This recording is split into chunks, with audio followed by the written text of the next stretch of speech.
तो कल की क्लास में हम लोग आरसी फेज शिफ्ट ऑसिलेटर पढ़ रहे थे। उसके लिए आप लोगों को एक होमवर्क भी दिया गया था जिसका डेरिवेशन आप लोगों को करना था। किसी ने कोशिश करी? Yes ma'am. Yes ma'am. ठीक है, तो आया आप लोगों का रिजल्ट या नहीं आया? मैम बहुत बड़ा रिजल्ट है, आया है। मतलब अल्टीमेटली आपको ये तो पता है कि क्या फाइंड आउट करना है उस डेरिवेशन में, मतलब यस वो मैम, जो लैडर वी सर्किट है नॉट उसका अपॉन आउटपुट वी आई। आएगा। तो वो आया 1/29 एंड 1/2 पाई RC √6। ठीक है, अगर आया है तो बहुत अच्छी बात है, और अगर नहीं आया है तो we will discuss it in class. उसका भी हम लोग उसका सोल्यूशन है, लेकिन कोशिश ये करिए कि आप सभी लोग उसको कर लें। और कितने लोगों ने कोशिश करी है? हैंड रेज करिए।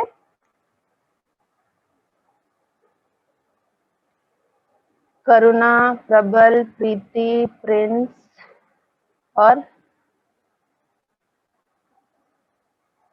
सपना, स्वाति, बस इतने लोगों ने कोशिश करी, बाकी लोगों ने नहीं अटेम्प्ट किया है उस डेरिवेशन को। बाकी लोगों को भी करना है। क्यों? क्योंकि इससे आप लोगों की प्रैक्टिस होगी कि किस तरीके से आप लोगों को बड़े नेटवर्क को सॉल्व करना है। ठीक है, सो आज हम लोग को करना है when bridge oscillator. When bridge oscillator, Wien bridge आप लोग पहले भी पढ़ चुके हैं।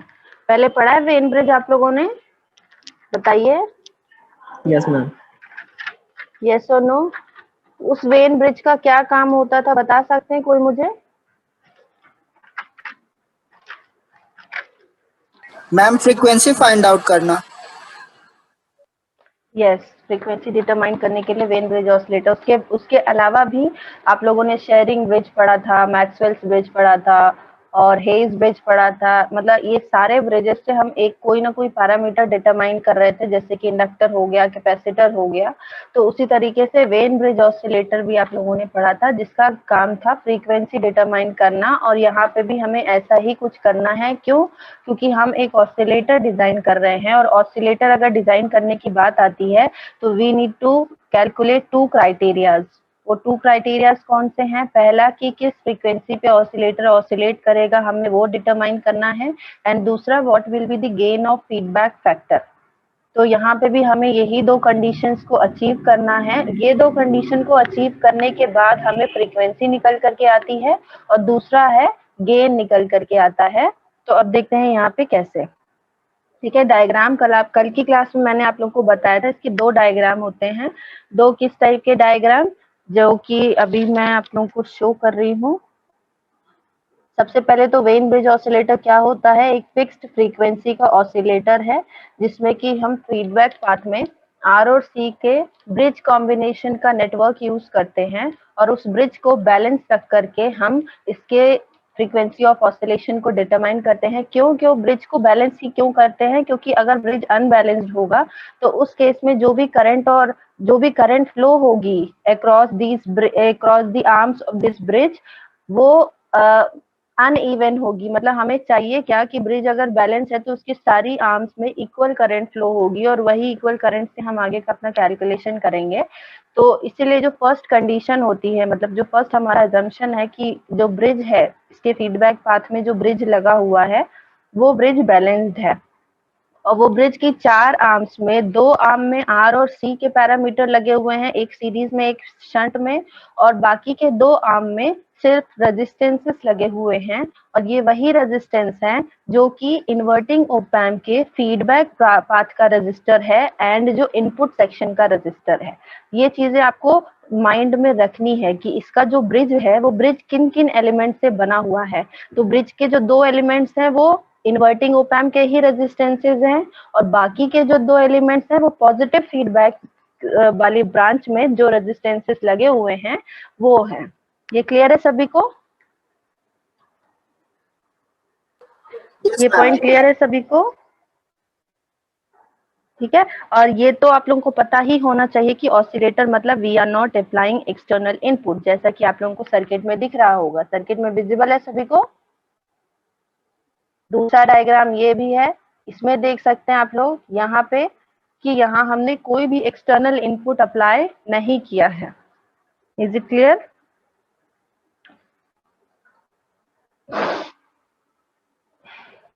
Yes, ma'am.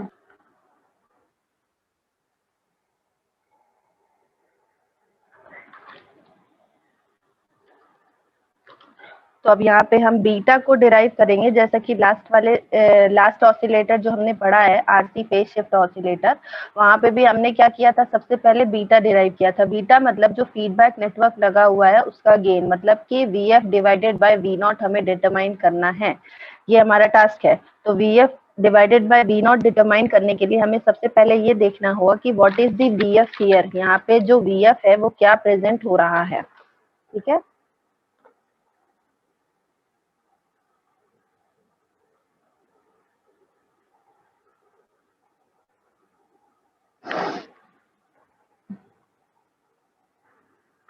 सो ये डायग्राम में सभी को दिख रहा है कि यहाँ पे जो वीएफ है, एक तो ये सेक्शन लगा हुआ है, ये हमारा सीरीज आर्म का सेक्शन है, मतलब ये एग्जैक्टली आउटपुट और किसको कनेक्ट कर रहा है, ये है आपका आउटपुट टर्मिनल, ये है आपका positive terminal of the op amp. इन दोनों के बीच में जो सर्किट लगा हुआ, जो आपका सेक्शन लगा है, वो क्या है, आर और सी का series combination, R1 and C1 का सीरीज कॉम्बिनेशन। उसके बाद ये चीजें आपको इसलिए आइडेंटिफाई करनी है, देखिए, क्योंकि जब भी आप सर्किट को देखते हैं ना, तो आधा घंटा तो हमें सर्किट को देख करके समझने में ही लग जाता है।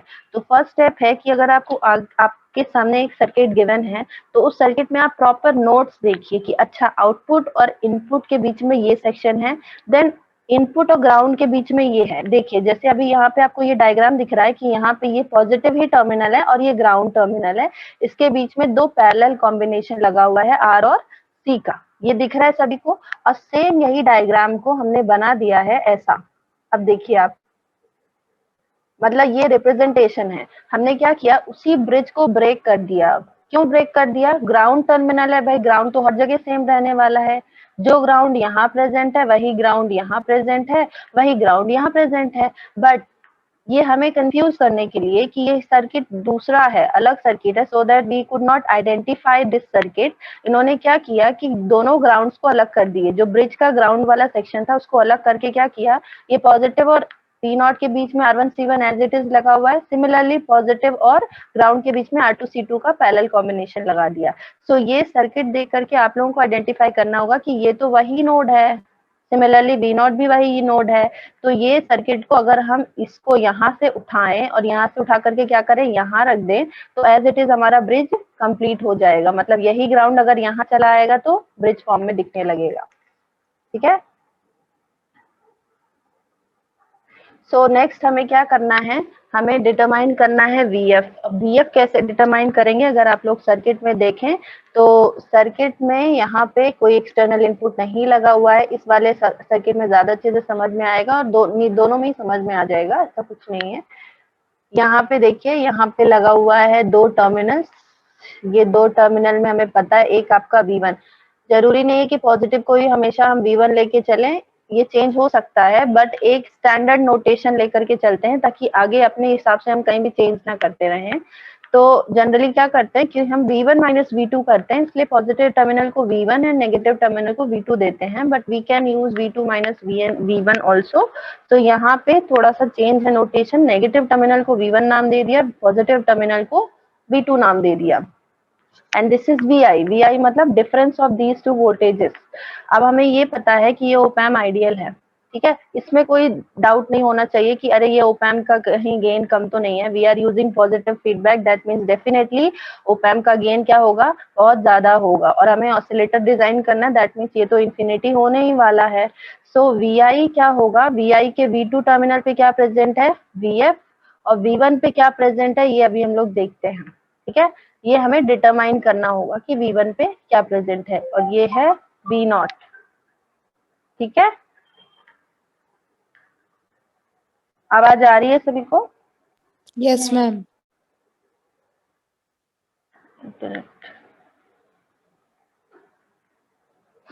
सो नेक्स्ट जो हमें करना है वो है कि ये VF उसको हमें डिटरमाइन करना है। तो इस टर्मिनल पे हमें ये पता है कि ये फीडबैक का वोल्टेज है, तो ये VF यहाँ पे प्रेजेंट है।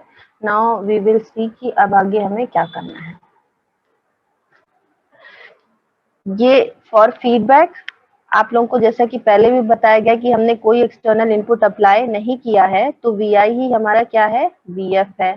VI ही अगर VF है तो VF ही हमारा यहाँ पे क्या होगा, V2 माइनस V1। ये क्लियर है? This is the first step, मतलब यहाँ से हम अपना डेरिवेशन स्टार्ट कर रहे हैं, क्योंकि हमें पता है कि ये एक ऑसिलेटर है और ऑसिलेटर में हमने कोई एक्सटर्नल इनपुट अप्लाई नहीं किया है।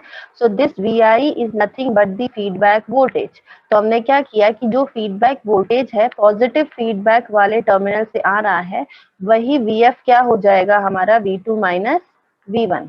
और ये V2 और V1 कौन से वोल्टेजेस हैं, ये अभी हम लोग देखते हैं। ये V2 और V1 यहाँ सर्किट में हमें दिख रहा है कि ये है हमारा V2 यहाँ पे एंड दिस इज V1। दिख रहा है सभी को? Yes, ये ma'am. पॉइंट क्लियर है?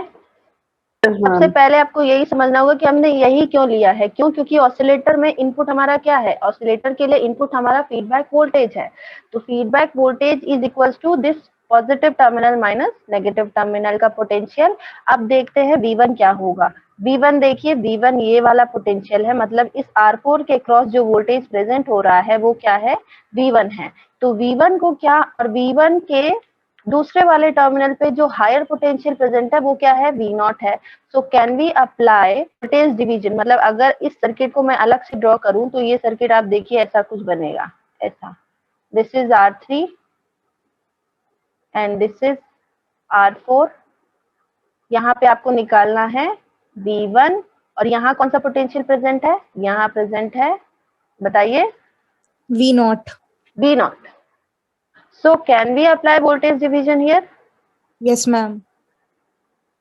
Yes, ma'am. मतलब देखिए आपको क्या है, ये जो तरीका होता है ना कि अगर आपको कॉम्प्लिकेटेड सर्किट दिख रहा है एंड हम इसको डायरेक्टली सॉल्व नहीं कर पा रहे हैं, तो उसको थोड़ा सा ब्रेक कर लीजिए। ब्रेक कर लीजिए मतलब इस ओपैम से इसमें तो कोई चेंज आने नहीं वाला है, ये पता है।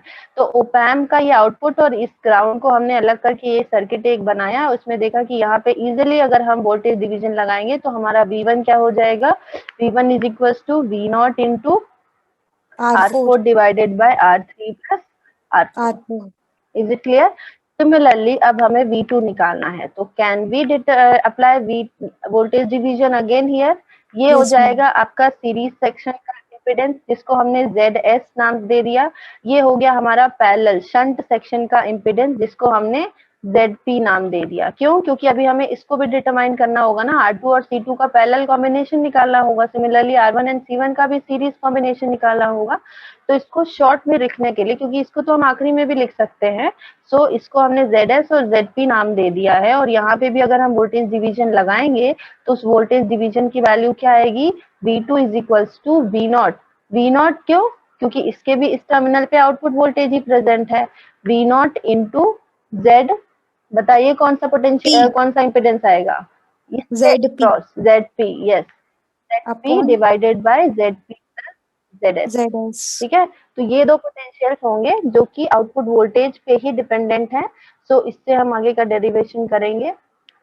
ये हो गया हमारा फीडबैक वोल्टेज, और यहाँ से अगर हम V0 और V0 कॉमन ले ले तो ये हो जाएगा VF divided by V0, which is nothing but gain of the feedback network. तो फीडबैक नेटवर्क का गेन की इक्वेशन ये आ गई, और इसे आगे हमें सॉल्व करना है।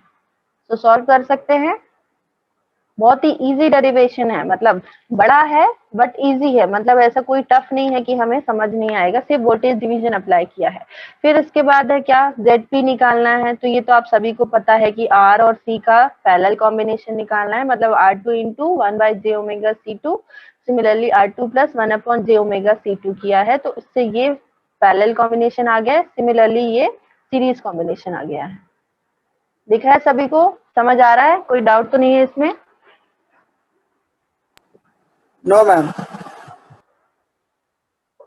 तो अब आगे हमें क्या करना है, इनकी वैल्यूज को पुट करना है, जैसा कि किया है। ZP और ZS की वैल्यू को पुट करके हमें आगे सॉल्व करना है।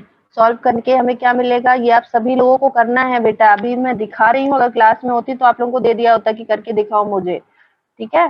सो बेटर कि आप लोग करते जाए साथ में पैरेलली, सिर्फ देखते नहीं जाना है, आपको करना भी है। आपके पास बुक हो, अपनी कॉपी हो, पेन हो, उसमें आप करते जाइए, ठीक है। Otherwise online will be online only, आपके दिमाग में कभी नहीं जा पाएगा।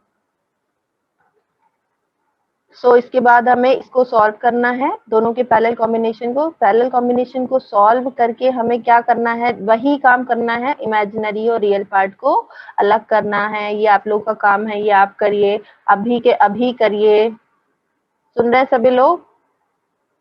और मुझे रिजल्ट बताइए, क्योंकि आगे मैं स्क्रॉल डाउन करूंगी नहीं। आप बताइए कि अल्टीमेटली इमेजिनरी और रियल को डिवाइड करके क्या आ रहा है, बताइए मुझे जल्दी।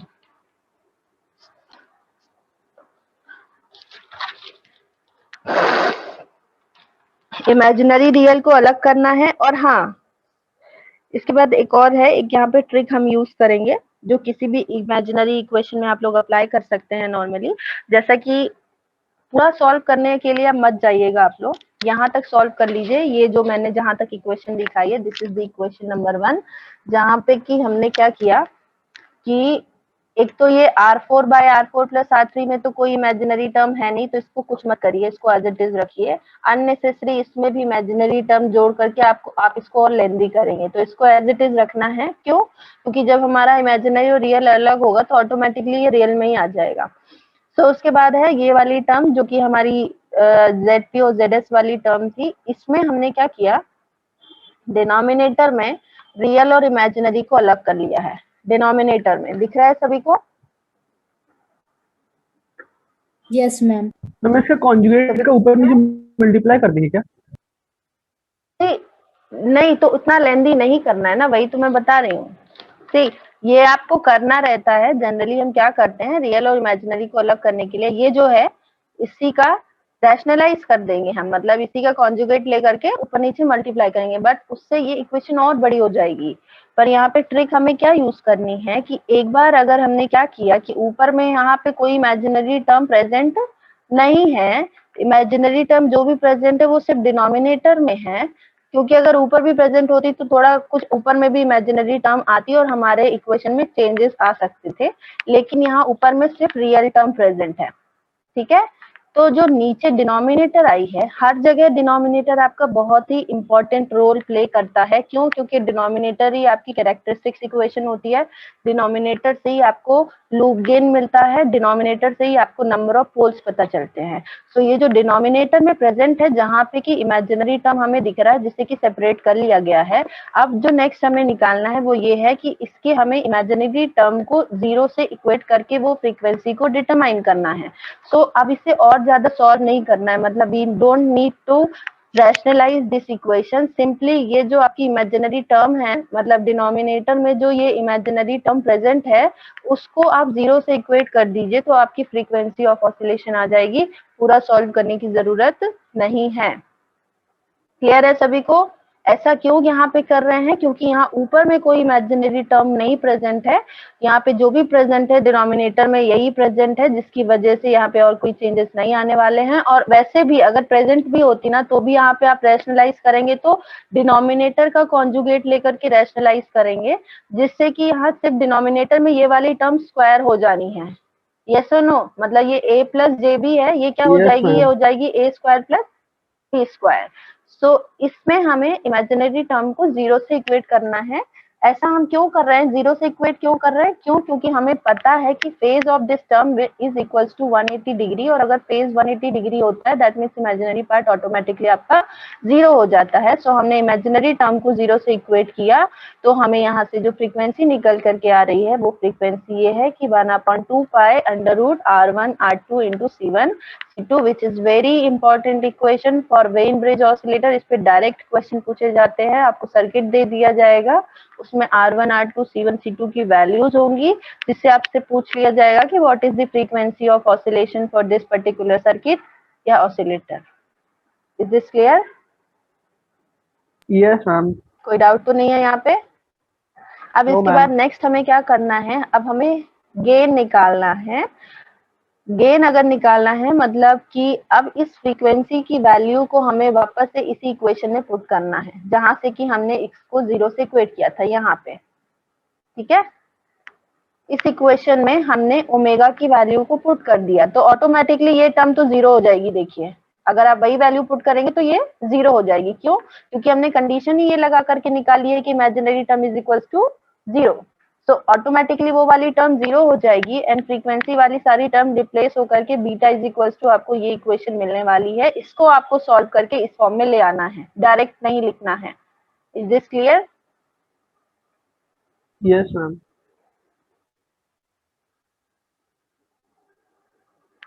तो अब यहाँ पे आगे अब क्या निकाला गई है, यहाँ पे कंडीशन फॉर ऑसिलेशन, मतलब ये तो फ्रीक्वेंसी ऑफ ऑसिलेशन आ गई कि इस पर्टिकुलर फ्रीक्वेंसी पे वेन ब्रिज ऑसिलेटर ऑसिलेट करेगा which is dependent on which parameter, R1 की क्या वैल्यू है, R2 की क्या वैल्यू है, C1 की क्या वैल्यू है, C2 की।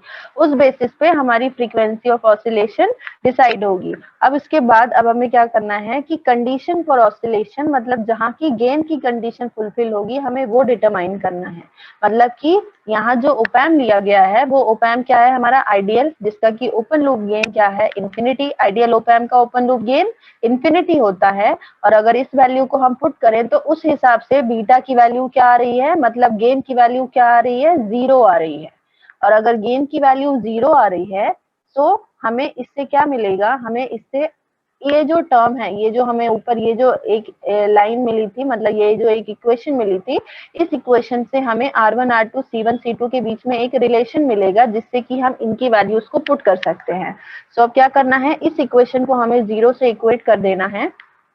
ये जीरो से इक्वेट कर दिया और उसके बाद इसको आगे सॉल्व करेंगे, इसको थोड़ा सा सिंप्लीफाई करेंगे तो ये जो इक्वेशन है ये रिड्यूस हो जाएगी इस फॉर्म में, R1 by R2 plus C2 by C1 is equals to R3 by R4 which is the simplest form of this above। अब जो ऊपर की आपने इक्वेशन देखी है उसकी, और ये क्यों निकल करके आई है, ये कहाँ से निकल करके आई है, जब हमने बीटा को जीरो पुट किया है। और बीटा को जीरो क्यों पुट किया है, क्योंकि जो गेन की वैल्यू है वो इन्फिनिटी है। और गेन की वैल्यू इन्फिनिटी क्यों है, क्योंकि जो ओपैम है वो क्या है, आइडियल है। Is it clear? क्लियर है सभी को? Yes ma'am. ठीक है। Yes ma'am. तो अब यहाँ पे हमें क्या है, यहाँ पे अब अगर हमने R1 को इक्वल कर दिया R2 से, इसको और सिंप्लीफाई कर रहे हैं, मतलब क्यों, क्योंकि अगर अलग अलग रजिस्टर है, अलग अलग कैपेसिटर है तो सबको चेंज करने में और भी ज्यादा डिफिकल्टी आएगी। सो क्या किया हमने, R1 को इक्वल कर दिया C2 से, तो वहां से रिड्यूस हो गई इक्वेशन हमारी किस फॉर्म में, फ्रीक्वेंसी ऑफ ऑसिलेशन क्या हो जाएगी, simply 1/2 pi RC which is again very important. ये बहुत ही ज्यादा इंपॉर्टेंट इक्वेशन है। इसके बाद फिर क्या है, जो कंडीशन फॉर ऑसिलेशन, ये जो आपको ये दिख रहा है ये क्या है, this is nothing but condition for oscillation. And ये पूछा जाता है, derive the equation for oscillation and equation for condition for oscillation. मतलब इस अगर ये आपने कंडीशन रखी है तभी आपको ऑसिलेटर डिजाइन हो पाएगा, अदरवाइज नहीं होगा। तो ये दो इक्वेशन आपसे डेरिवेशन में पूछी जाती है कि आपको वेन ब्रिज ऑसिलेटर के लिए एक तो फ्रीक्वेंसी को डिराइव करना है, दूसरा वो कंडीशन डिराइव करनी है जिसपे कि ऑसिलेशंस आपको मिलेंगी।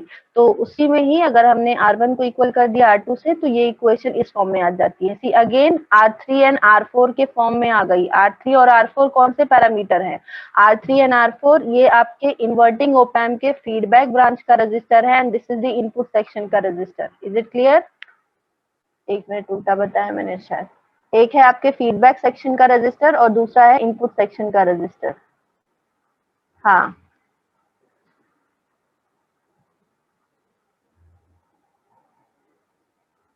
मतलब कि अगर हमने R4 R3 नाम नहीं दिया होता, अगर हमने RF और R1 नाम दिया हुआ होता, एक होता RF और एक होता R1, तो ये कंडीशन अभी क्या होती आपकी, RF is equals to 2 times of R1 which is again कि जो फीडबैक सेक्शन का रजिस्टर है वो हमेशा ज्यादा होता है इनपुट सेक्शन के रेजिस्टेंस से। And this is the condition for oscillation. ठीक है।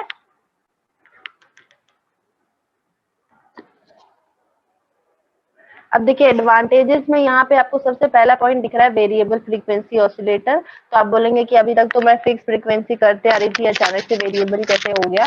वेरिएबल इसलिए हो गया है क्योंकि यहाँ पे अगर आप देखेंगे जो फीडबैक सेक्शन है, मतलब जो पॉजिटिव फीडबैक वाला सेक्शन है, वहाँ पे हमने दो रेजिस्टेंसेस R1C1 और R2C2, और अगर पहले वाला ऑसिलेटर आप लोग ध्यान में लाएंगे तो वहाँ पे 3 रेजिस्टेंसेस एंड 3 कैपेसिटेंसेस थे, और तीनों में RC था।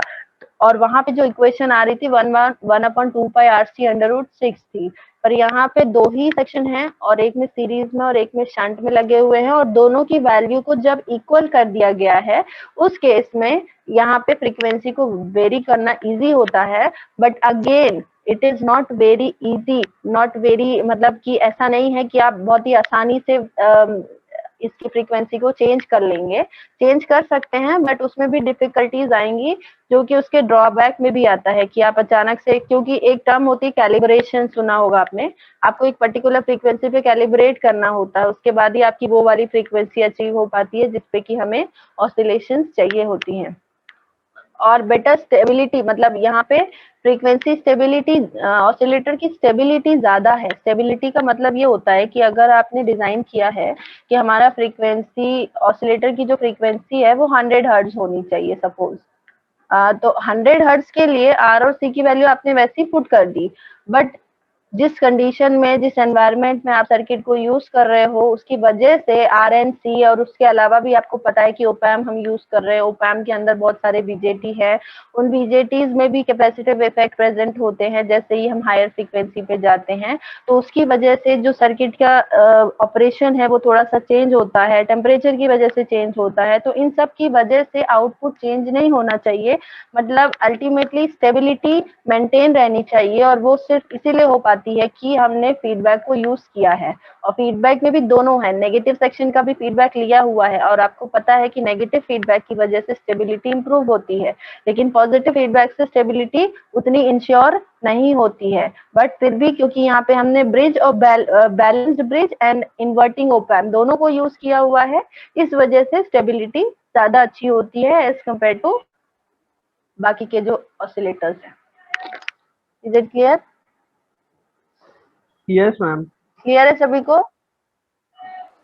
Yes, Yes, उसके ma'am. बाद है एप्लीकेशन। एप्लीकेशन आप लोग पढ़ लीजिएगा कि ये ऑडियो फ्रीक्वेंसी ऑसिलेटर, मतलब जब आप लोग, आपने कम्युनिकेशन पढ़ना स्टार्ट कर दिया है, कम्युनिकेशन में जब आप लोग एएम और एफएम पढ़ना स्टार्ट करेंगे ना, तो वहां पे हम एक एलओ करके आप लोग एक टर्म पढ़ते हो, which is your local oscillator. ठीक है, लोकल ऑसिलेटर का काम होता है कि ये कैरियर फ्रीक्वेंसी को जनरेट करता है। ठीक है, वहां पे आप लोग देखेंगे ये कैरियर फ्रीक्वेंसी टर्म से आप बहुत ज्यादा फेमिलियर होंगे। कैरियर फ्रीक्वेंसी, एक तो जो सिग्नल आ रहा होता है उसकी कैरियर फ्रीक्वेंसी, मतलब एक सिग्नल जो आ रहा है हमारे ओरिजिनल मैसेज को, जो जिसके पास ओरिजिनल मैसेज है वो एक कैरियर फ्रीक्वेंसी होती है, और वैसे ही हम कुछ जनरेट करते हैं। तो ये जो जनरेशन होता है हमारे एंड पे वो किया जाता है लोकल ऑसिलेटर से। उसी तरीके से होता है मास्टर ऑसिलेटर। तो ये जो ऑसिलेटर आपने पढ़ा है वहां पे यूज किया जाता है उस पर्टिकुलर फ्रीक्वेंसी के सिग्नल को जनरेट करने के लिए। Is it clear? Yes yes ma'am. So अब नेक्स्ट हमें पढ़ना है एलसी ऑसिलेटर या आरएफ ऑसिलेटर। इसका डेरिवेशन आप सभी लोगों को करना है, ऐसा नहीं कि डेरिवेशन बस आप देखते जा रहे हैं और होता जा रहा है, बहुत इजी है, बस हमें बैठ करके देखना ही तो है। So next is LC oscillator. अभी भी आप लोग ध्यान कर लीजिए, कोई दिक्कत तो नहीं है आपके उसमें वेन ब्रिज ऑसिलेटर में, उसके बाद मुझे बताइए। तो हम लोग ये एलसी ऑसिलेटर स्टार्ट कर रहे हैं।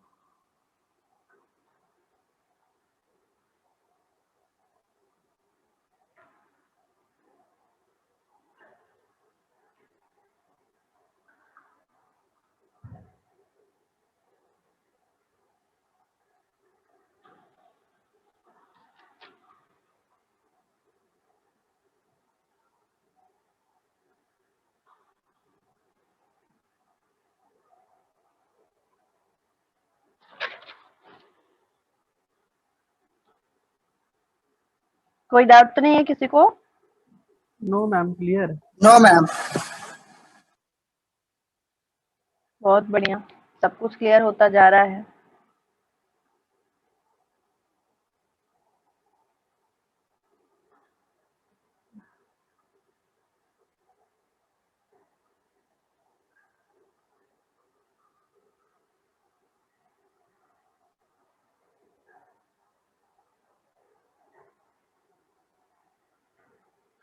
So next is LC oscillator, जिसे कि हम 20 किलो हर्ट्ज से अबव की फ्रीक्वेंसी पे यूज करते हैं। इसका दूसरा नाम है radio frequency oscillator. Again radio frequency क्यों आता है, क्योंकि जब हम इस फ्रीक्वेंसी रेंज पे पहुंचते हैं, मतलब frequency greater than 20 kilo hertz पे जब हम पहुंचते हैं, तो वहां पे जो सिग्नल है उस सिग्नल में रेडिएट करने की कैपेबिलिटी आ जाती है, इसलिए उस रेंज को कहा जाता है रेडियो फ्रीक्वेंसी रेंज। तो इसका जो जनरल फॉर्म होता है, एक जनरल सर्किट है जो कि सारे के सारे सर्किट, इसके 3 टाइप होते हैं जो अभी हम लोग आगे पढ़ेंगे, Hartley oscillator, कॉलपिट oscillator and clap oscillator. तो इन तीनों में यही एक जनरल सर्किट यूज किया जाता है, तो इसलिए इसको हम लोग सबसे पहले पढ़ें कि इसका जनरल सर्किट कैसा होगा। जो कॉन्सेप्ट है वो वही होने वाला है जो अभी तक हमने पढ़ा था, कि मतलब हमारा एक फॉरवर्ड पाथ होगा जिसमें कि इन्वर्टिंग ओप एम्प लगा हुआ है, देन एक फीडबैक सेक्शन है जिसमें कि अभी तक पढ़ा हमने आर और सी के कॉम्बिनेशन का सर्किट। क्यों, क्योंकि हमारी फ्रीक्वेंसी रेंज क्या थी, frequency range was less than और इक्वल्स टू 20 किलोहर्ट्ज। लेकिन अब जो है, अब जो फीडबैक फैक्टर सेक्शन में जो एलिमेंट्स लगे होंगे वो एल एंड सी होंगे, मतलब अब इंडक्टर और कैपेसिटर का सेक्शन होगा और फ्रीक्वेंसी रेंज हो जाएगी ग्रेटर देन 20 किलोहर्ट्ज। ठीक है, सो यहाँ पे आपको दिख रहा है फीडबैक सेक्शन में ये है आपका V0, this is again V0, same he terminal है।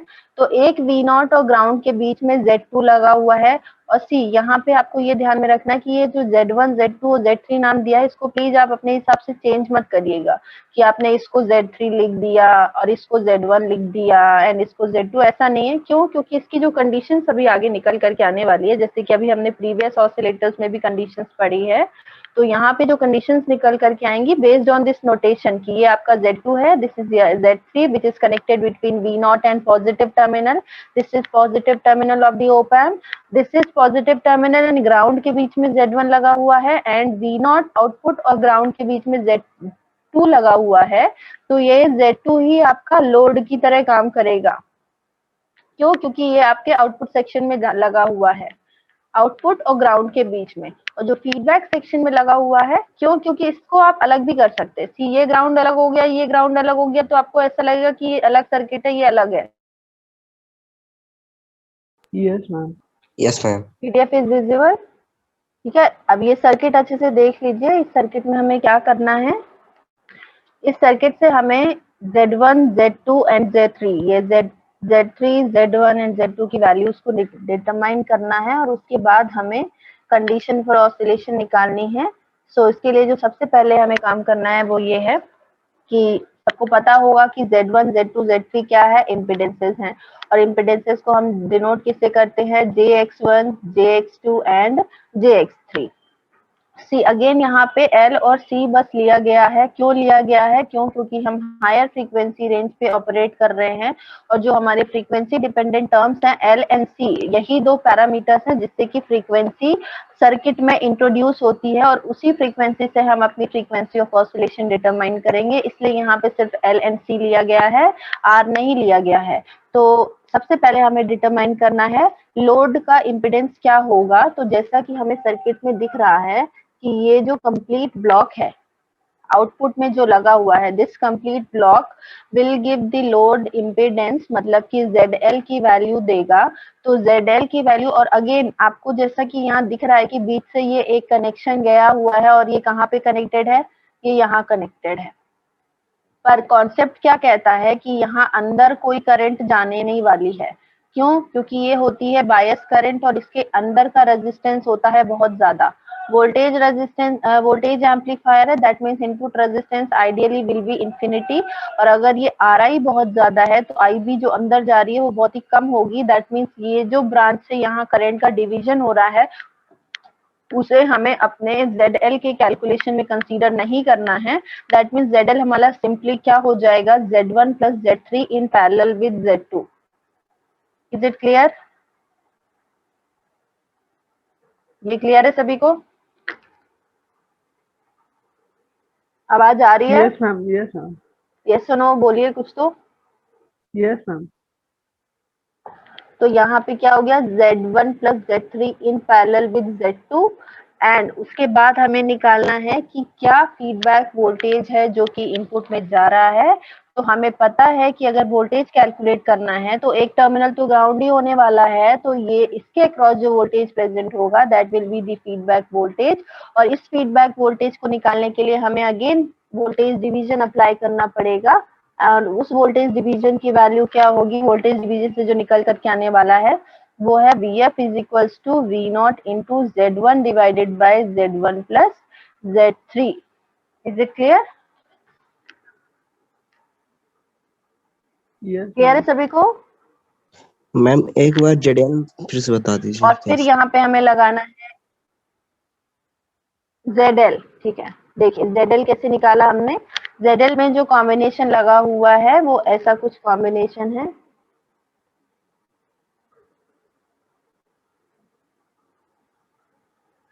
ZL ये है हमारा V0, this is the V0, और ये V0 से ग्राउंड के बीच में एक Z2 लगा हुआ है डायरेक्टली, और V0 से ग्राउंड के बीच में Z3 एंड Z1 लगे हुए हैं।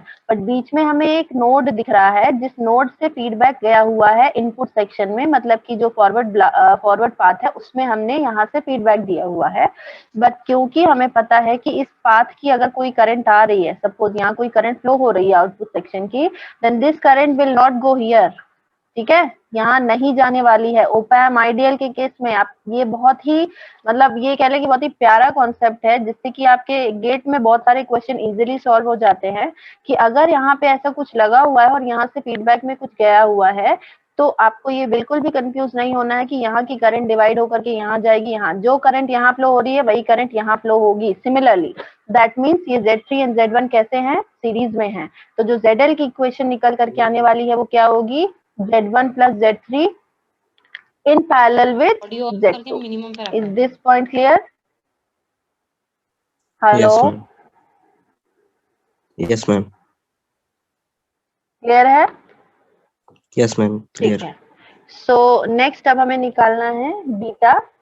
बीटा निकालने के लिए हमें निकालना होगा feedback voltage divided by output voltage, जिसकी इक्वेशन जो हमने वोल्टेज डिवीजन से निकाला है, ये वोल्टेज डिवीजन से निकालने पे ये हमें मिल रहा है Z1 divided by Z1 plus Z3। अब क्या करना है, इन सभी Z को हमें रिप्लेस कर देना है उनकी एक्चुअल वैल्यू से। तो मतलब कि Z की जगह पे हम क्या कर देंगे, JX1 JX2 JX3 करके उसे X के फॉर्म में ले आएंगे।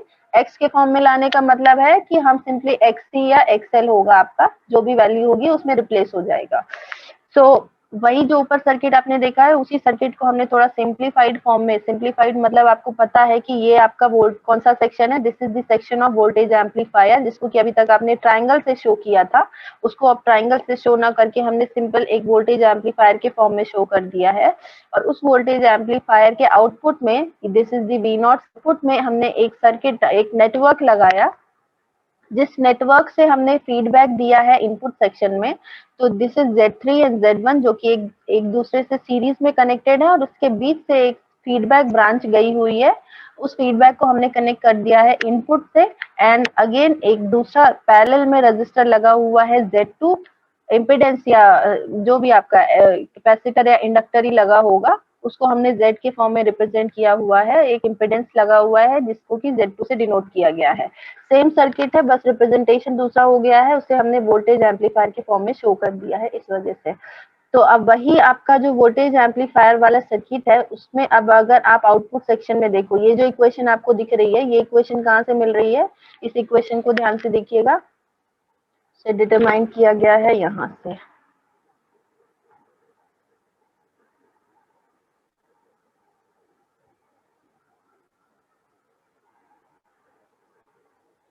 यहाँ पे ये है internal voltage source, dependent voltage source AV into VI जो कि इनपुट वोल्टेज पे डिपेंडेंट है।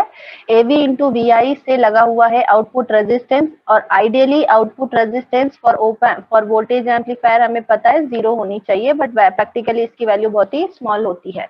फिर उसके बाद एक सेक्शन लगा हुआ है जिस सेक्शन को we can simply replace by ZL। हम इस पूरे के पूरे सेक्शन को ZL भी लिख सकते हैं, इसी वजह से ZL को डिटरमाइन किया गया था। ठीक है, उसके बाद लगा हुआ है ZL। तो अब अगर आपसे पूछा गया कि what is the value of V0, तो V0 क्या हो जाएगा, simply AV into VI into ZL divided by ZL plus R naught, ऐसा लिख सकते हैं? यस और नो यस मैम। बताइए। Yes, ma'am. Yes, sir. So ऐसा इसको लिखने से हमें क्या मिलेगा? ओवरऑल गेन की वैल्यू मिलेगी। This is again A capital V मतलब gain after using feedback which is V not divided by VI, और इसकी वैल्यू है minus AV ZL by ZL plus Z nought. अब यहाँ पे फीडबैक क्यों यूज कर लिया गया? क्योंकि ये जो ZL है, ZL से ही हम फीडबैक ले जा रहे हैं, इस वजह से। ठीक है। और यहाँ नेगेटिव साइन क्यों आया है? नेगेटिव साइन इसलिए प्रेजेंट है क्योंकि यहाँ पे जो डिपेंडेंट वोल्टेज सोर्स आपको सर्किट में दिख रहा है उसकी पोलैरिटी क्या है? रिवर्स है। This is negative and this is positive, reverse polarity का है। ऐसा क्यों है? क्योंकि ये इन्वर्टिंग ऑप एम्प है और इन्वर्टिंग ऑप एम्प हमें आउटपुट में जो वोल्टेज देता है वो इन्वर्स पोलैरिटी का होता है, इस वजह से। Is this clear? और इन्वर्टिंग ऑप एम्प भी, और इन्वर्टिंग ऑप एम्प के साथ ही साथ यहाँ पे हमने इन्वर्टिंग ऑप एम्प मतलब वही नेगेटिव फीडबैक ही, यही एक ही कॉन्सेप्ट रखो, अदरवाइज कंफ्यूज हो जाएंगे। तो यहाँ पे नेगेटिव साइन इसलिए आया है क्योंकि डिपेंडेंट वोल्टेज सोर्स जो है वो इन्वर्टिंग पोलैरिटी का है और यहाँ पे इस वजह से माइनस AV इंटू VI है। And this is the final voltage gain which is V not divided by VI is equal to negative sign के साथ A small v ZL by ZL plus Z nought, sorry R nought. ठीक है। अब AV into beta हमें ये क्यों determine किया हमने? क्योंकि हमें कंडीशन निकालनी है A beta is equal to 1 की कंडीशन को हमें अचीव करना है। अब क्या करेंगे? जो बीटा निकाला था और जो AV निकाला था उन दोनों को मल्टीप्लाई करेंगे, और वो क्योंकि दोनों में ही imaginary and real terms present है, जो फाइनल इक्वेशन मिलने वाली है वो इस फॉर्म की होगी। तो जब मल्टीप्लाई करेंगे, आप लोग भी मल्टीप्लाई करेंगे तो ऐसा कुछ मिलेगा, और जब ऐसा कुछ मिलेगा तो ऊपर में Z1 इंटू Z2 है, दोनों में अगर इमेजिनरी टर्म प्रेजेंट है तो जे कैंसिल आउट होकर के ये कंप्लीटली रियल टर्म होगा। तो नीचे में जो टर्म्स प्रेजेंट हैं उस नीचे की टर्म में अब हमें देखना है कि कौन सी इमेजिनरी वाली टर्म है, और उस इमेजिनरी वाले पार्ट को हमें 0 से इक्वेट करना है। जैसे कि ये JX1 JX2 होगा, this will be JX1 JX3, लेकिन जे दोनों के मल्टीप्लाई होकर के ये रियल टर्म हो जाएगी, ये वाली रियल टर्म हो जाएगी। बट यहाँ पे एक ही j प्रेजेंट है, ये किसी से मल्टीप्लाई नहीं हो रहा है। दैट मीन्स यहाँ से j कॉमन होगा और ये x1 plus x2 plus x3 के फॉर्म में आएगा। That means this is the imaginary term. और अब हमें क्या करना है कि 180 डिग्री कंडीशन को अचीव करने के लिए इस इमेजिनरी टर्म को 0 से इक्वेट करना है। तो उससे जो कंडीशन निकल करके आ रही है वो है x1 plus x2 plus x3। Again very important condition. और जो दूसरी कंडीशन है वो है रियल पार्ट की। रियल पार्ट की कंडीशन अब कैसे अचीव होगी, मतलब कि गेन वाली कंडीशन कैसे अचीव होगी? इस वैल्यू को अब हमें क्या करना है? इस इक्वेशन में पुट करना है, तो ऊपर वाली इक्वेशन इस फॉर्म में रिड्यूस हो जाएगी। जब हमने इसको x1 plus x2 plus x3 को 0 से इक्वेट कर दिया तो ये वाली इक्वेशन हमारी किस फॉर्म में रिड्यूस हो गई? AV into x1 divided by x1 plus x3, और जिससे कि आपको ये कंडीशन मिलेगी। अगेन x1 प्लस x3 को हमने माइनस x2 पुट कर दिया जैसा कि हमारी कंडीशन से आया है, तो AV इंटू बीटा की कंडीशन क्या हो गई? AV into x1 bye x2, और जो कि ऑलवेज ग्रेटर देन और इक्वल टू होना चाहिए 1 के। तो उससे जो कंडीशन निकल करके आ रही है वो ये है, ये condition AV should always be greater than x2 by x1। सी अब ये क्यों निकाला गया है? एक कंडीशन है ये और एक कंडीशन है ये क्यों निकाला गया है? क्यों? क्योंकि आपका x2 और x1 क्या होगा? या तो XL होगा या XC होगा। तो जब भी ऑसिलेटर डिजाइन करेंगे हम, तो उस ऑसिलेटर का जो गेन है, ये कौन वाला गेन है? ओपन लूप गेन है। This open loop gain should always be greater than और इक्वल टू जो फीडबैक नेटवर्क में XL और XC लगे हुए हैं उनकी इस रेशियो से हमेशा ज्यादा या इक्वल होना चाहिए। दूसरी, जो फीडबैक सेक्शन में 3 एलिमेंट्स लगे हुए हैं L और C के, उनकी जो वैल्यूज है वो should always be equal to 0, और ऐसा करने से ही ऑसिलेटर ऑसिलेट करेगा और हमें एक पर्टिकुलर फ्रीक्वेंसी पे ऑसिलेशन मिलेंगी। Is it clear? क्लियर है सभी को? आवाज आ रही है? हेलो? Yes ma'am. ठीक है, कोई डाउट तो नहीं है किसी को?